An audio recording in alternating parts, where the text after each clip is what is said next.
right, so here with Pastor Tolly Wilgus of Captivate Church, CaptivateChurch.com. We've talked about the East Baltimore location. We've talked about Dundalk. We've talked about Towson. I want to give you as much time as you want to tell us about Captivate Global. I love that you're not just throwing money at something. I love that you're physically going, you're physically taking your people, your boots on the ground every year, right? At least once a year. Just tell us what's happening there and how people can get connected with it. Yeah, so Captivate Global.org is our foreign missions arm, essentially. But it started with one of my members named Shadrach. He's from East Africa, and he came over here to do a master's program through the USAID. He was running a lot of sites in East Africa, basically giving out HIV drugs, antiviral drugs. So he came over here and found us as a church, and I said, man, I just want to go check out what you're doing over there and follow you around. So it was a little stalkerish, but he was like, okay, you can come over and follow me around. But when he told his people said, how dare you bring an American over here and not preach the gospel? So that changed plans. We went over with a few of our church members and in 2013, and that really led one thing after another. We noticed a lot of poverty, obviously, but we're way out in the brush. So essentially, people go to the big cities, and a lot of missions happens there. A lot of Western churches will come over there into the cities. We went out to the farthest rural place we could find, and so that's where we are. And when we got there, we realized, man, the kids didn't have clean drinking water and HIV/AIDS. We went one time to a fishing village, and I said, Shadrach, how many people here do you think have HIV? And he said, Pastor, the real question is, how many people did we meet today who do not have HIV? So that really settled in my heart. And I had asked Shadrach to give me some idea of how we could help before we went, and he refused to do it. He said, the Holy Spirit will reveal to you whatever he wants to reveal. So when we got there, we just saw some huge needs that we felt like we could fill. And so it started with water. We built a water tower. And then after the water tower, we said the kids need education. They weren't being educated. And so we started a school, and it's one of the best schools in the region now. We have 160 kids, and they're all able to be sponsored through CaptivateGlobal.org. Awesome. And also, people can share with their friends. So on social, you can sponsor like $10 out of 30, and then challenge 2 friends to join you. So every month, you get billed $10, and skip a coffee or 2, and you're good. And so it's been a great thing, and 100% of that goes straight to the ground of those kids. We don't take a penny out here. We have 12 to 15 staff at any given time down there. We feed them a meal every day. We do wraparound care. We have people to check on the families because most of these are grandmoms raising 8, 9 kids. Right. So anyhow, it's been a huge investment. And our goal, our desire is really to get an economy built up in that area. Yeah. And then kind of pull ourselves out so we don't become kind of the white saviors to this problem, and half our church isn't white, but we don't become kind of this Western, the American, U.S. American thing. So basically, we're working now on the development side. So now we've built a market. We've taken livestock over to where the firstborn comes back into our organization, but you can sell the offspring. And so it's really been a God thing, and we're so excited. And God's really blessed that part of our ministry, caring about the least of these. That's awesome. In my time with you, what I loved about it was the simplicity of it, in that, like you said, there's a need. Okay, let's figure it out. And it's big stuff. Like, you built a school, right? Because before that, the kids would, if they wanted to go, had to walk over a mountain. Yeah, it was about 3 miles away, and there's a mountain in between. So the local government school wasn't getting children into it until the children were 11 or 12. Yeah. But by the time you're 13 in that area, if you were a boy, you need to be herding cattle for the family. Yeah. If you were a girl, we're selling you off to get cattle back to our family. So you had uneducated girls that weren't seen as valuable apart from their dowry. Wow. And you had little boys that weren't seen very valuable to go to school because you could be out there in the fields making real money. Yeah. So what we've done is kind of flip that on its head. Now if a kid's in school at 7, 6, the parents can start to see real return if they say, well, let's keep him in school. What happens if he becomes more educated than our forefathers? So now there's a lot of value from the family to keep these kids educated.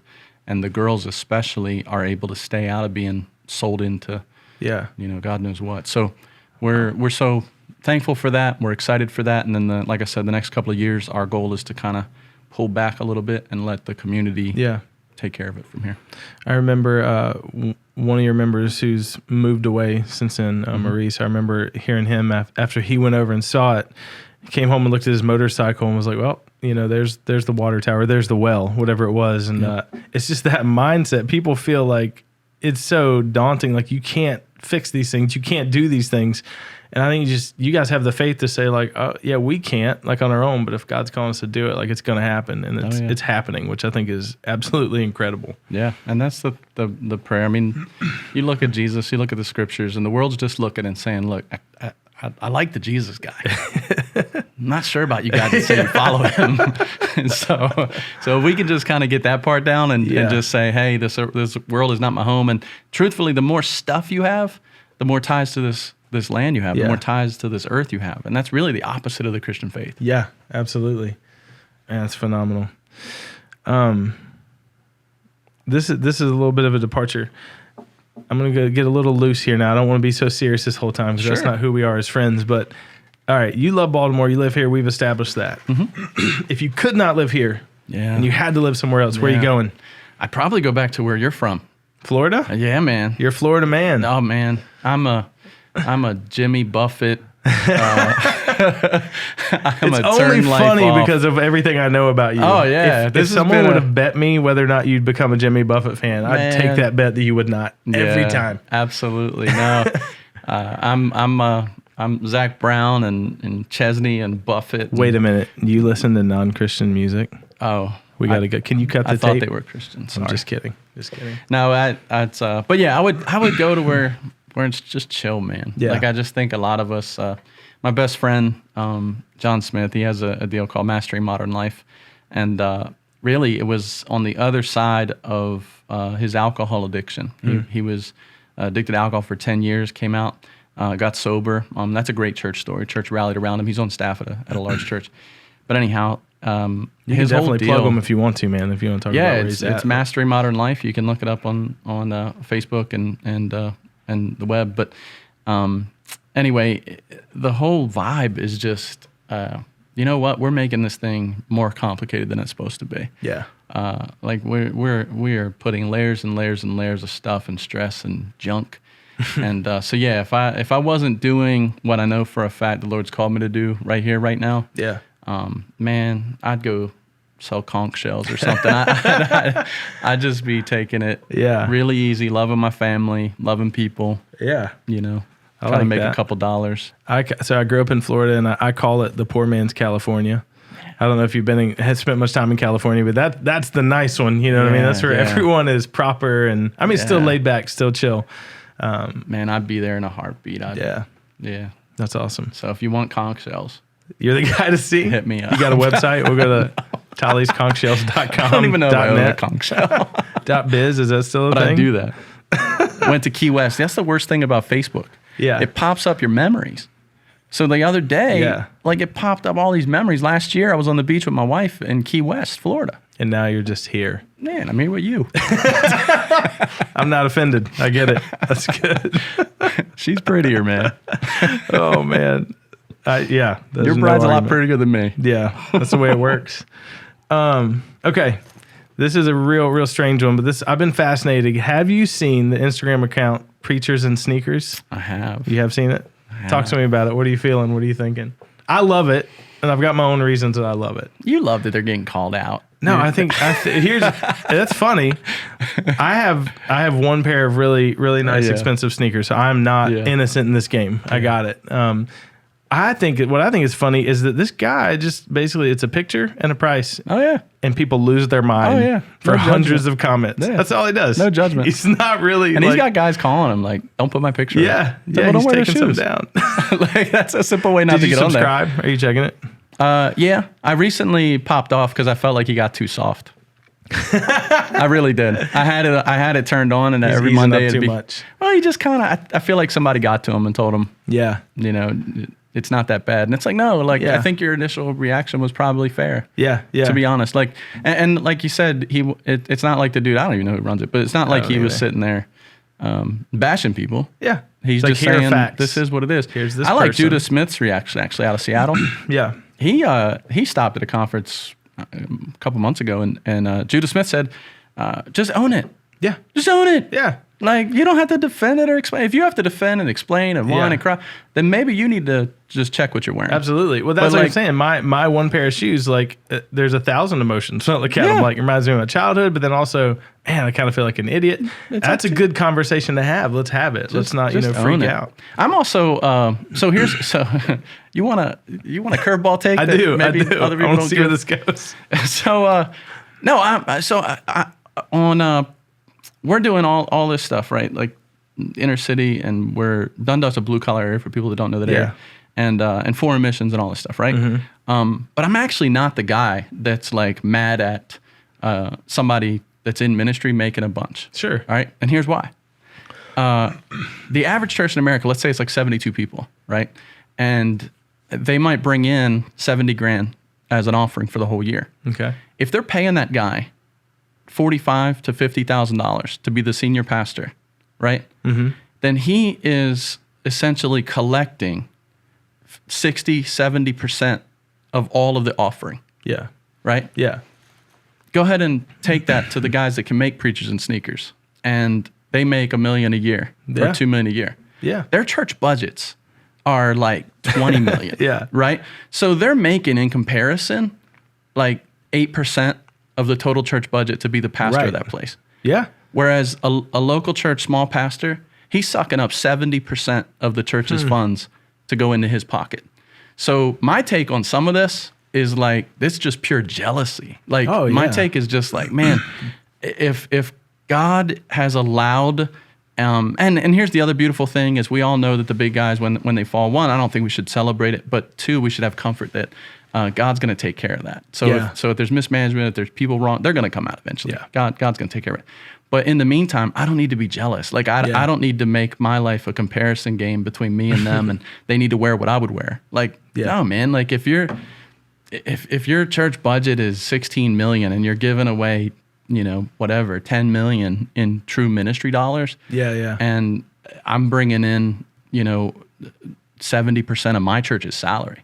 Like then I think that's a different way we should be looking at it, instead of just saying, well, that guy shouldn't wear those sneakers. Yeah. So, but I say own it. I say the ones that are squirming, you're not comfortable in your own skin. Oh, absolutely. Yeah. Well, because they've been doing it forever, and now all people are doing is talking about it. And it's really uncomfortable. It's just let it be. Like, I don't know. So I'm more content when a guy's just like, yep, they're $3,000. Yep. That's what it is. Josh gave them to me. Of course I did. I got a closet full. That's what everybody's saying, by the way. Did you see that? Yeah. Everybody's like, oh, they're gifts. Oh, yeah, of course. Of course they are. They would be offended if I didn't take them. I baptized them. I want to be with their friends. All right. This is turning back around now. Long time in ministry. Are there some landmines that you've come across that you feel like you could help young guys starting out? Church planners, guys coming out of school or seminary. What are some things you've seen along the way that if you could just grab young Tolly Wilgus and say, hey, man, watch out for this? I think my advice to others wouldn't even be the same advice I needed. The advice I needed was to calm down, because I did come out with, this sense of my childhood. I think I'm trained in Enneagram. Yeah. And so with all of that comes this understanding of yourself so much more. And then also just years of talking with a counselor. Yeah. So I'll circle back. But for the young me coming out, it was more about always looking over your shoulder that somebody's trying to do something wrong, that somebody's trying to hurt you, that somebody's trying to be after you. And so as a result, you kind of grow this spine that's prickly. You become a prickly person, and I think a lot of guys are doing that too early when they're starting in ministry. They're not humble yet, and they're not at peace in their own skin. Yeah, and that would be the second part of it. Is just like I was joking about the guys with the sneakers. It's like, be at peace with who you are. Yeah. Just at the end of the day, I remember trying to learn how to preach, and I would preach just like all my favorites, and I would sometimes I'd write it all out word for word, and other times I'd go up there with just a napkin, and I just realized at the end of the day, like I've got to speak. God didn't want me to be a repeated Josh. Josh is an amazing guy, got a great ministry. I don't need to be that. I need to be Tolly. So for young guys especially, I would say go ahead and do that. For all of us, I think we take ourselves too seriously. Yeah. Jesus not seriously enough. And we kind of need to reverse the trend there. But then also I've came across It's internal family systems, ISF, and it's or IFS, and it's essentially in psychology, we are a collection of points in our life when things happen to us. Like essentially, we're overreacting in a lot of ways to things that happened to us in our childhood, or when we went to college, or when that person we respected treated us wrong. Yeah. And so as a result, we're kind of this hodgepodge of all of these experiences. And so one thing I would say to somebody starting out that's a landmine is yourself. Like, you're a landmine. Like, you're a walking time bomb. So you need to have counseling, have somebody pull that spaghetti apart and help you understand yourself. Because that'll help you give grace to other people. Yeah. It'll also help you to live with integrity, because you kind of know where you're weak and where you're strong. Man, that's great. That's really good. I can see that too. Like the prickliness you're talking about, the expecting. I mean, that part of that's just East Baltimore, yeah? Mm-hmm. Like, part of that's coming up where pretty you much all of it's East Baltimore. Yeah. And then I got into ministry and people were worse. They didn't help me out. I did not help it. And like for me, like I talked about with my dad and my financial, like I'm terrible. Like, yeah, it just was part of how I was raised, who I was, and it was okay. So you talked about counseling. That's extremely interesting to me, because I came up in the Bible Belt, basically, where Jesus will fix it all. You don't need to talk to anybody. You certainly don't need medicine. Is that something that's been a part of your life that's helped you? What are your basic thoughts on that? What's the church getting wrong about it? What are we getting right? So I was at a conference, I don't know now, maybe 15 years ago, early in ministry. And there was a national speaker up. He's since kind of fallen away a little bit, so I'm not going to put him on blast. But a national speaker was up, and I'm in this room of 8,000 or 10,000 people. And in the middle of his talk, he was trying to segue over to something else. And he said, and I was talking to my counselor about this week. And the whole crowd erupted in laughter, like knee slapping. These are pastors. These are ministry leaders. Yeah. And they're just like, it's not. And he stopped, and I appreciate him for this. He just stopped, and he looked out at the crowd, and he said, no, like, we've got all this wrong. Why? That's not a punchline. Wow. The fact that there's a counselor in my life is not a punchline. And the world is broken. And sometimes in the church, we pretend we're not. We pretend that we're not broken. And the reality is that everybody walking around every church is a broken vessel, saved by Jesus prayerfully, and living that out. Yeah. But the moment we quit denying that we're broken is the moment that we quit denying that we have a need to be fixed. And when you don't think you need to be fixed, when you wake up, you don't need Jesus that day. And so anyhow, I went early on in ministry because I was started a church at 25, and all of the 40-some-year-old ladies hated me in my church. I was like, why is it that like the 40-some-year-olds hate me? You know, other people think I'm funny and all this stuff. Yeah. But I went to this counselor. She's like in her mid-50s, and a lady, and I said, look, 40-year-olds just don't like me. What did I do? Yeah. And she told me this. She said, Tali, the problem is that you're such a go-getter at this age in your life, and you're so assertive about everything. You're so sure of yourself. She was like, you're displaying some qualities of people that probably have hurt them. And she said, did you know that at least a quarter of all the women you're ever going to see have been abused in their life? Wow. And did you know that if you're not careful with your mannerisms, you can come across like that? You can draw reflection. So it really helped me to adjust my posture towards people and be more cognizant of their environment, their experience, and what they're going through. Be more aware of body language. Be more aware of be more sensitive to them. And so from there, man, I would go in for a tune-up every couple of years and just talk. And most recently, last year, when I was asked to come take a big mega church job, I went to my counselor and I said, look, I want to pay you for 10 sessions, and I want you to pull me apart, because I need to know my heart's pure. I need to know that I'm not thinking about this for any other reason. So we got to the end of it. The good news is he tried to fire me in 4 sessions. He was like, I think you're healthy. But I was like, no, man, I'm paying for 10. That's awesome. Went back, and it's been good, man. I'm a big believer that everybody needs to go in for some counseling. Yeah. Hey, we hope you enjoyed that time with Pastor Tali Wilgus. We hope you enjoyed your time with the Reframe Podcast. If you're watching on YouTube, don't forget to leave a like, leave a comment, subscribe if you enjoy the content. You can find us on all the places where you generally find podcasts. Again, if you want to email us any questions or comments about what we're doing here, feel free, and we'll see you next time.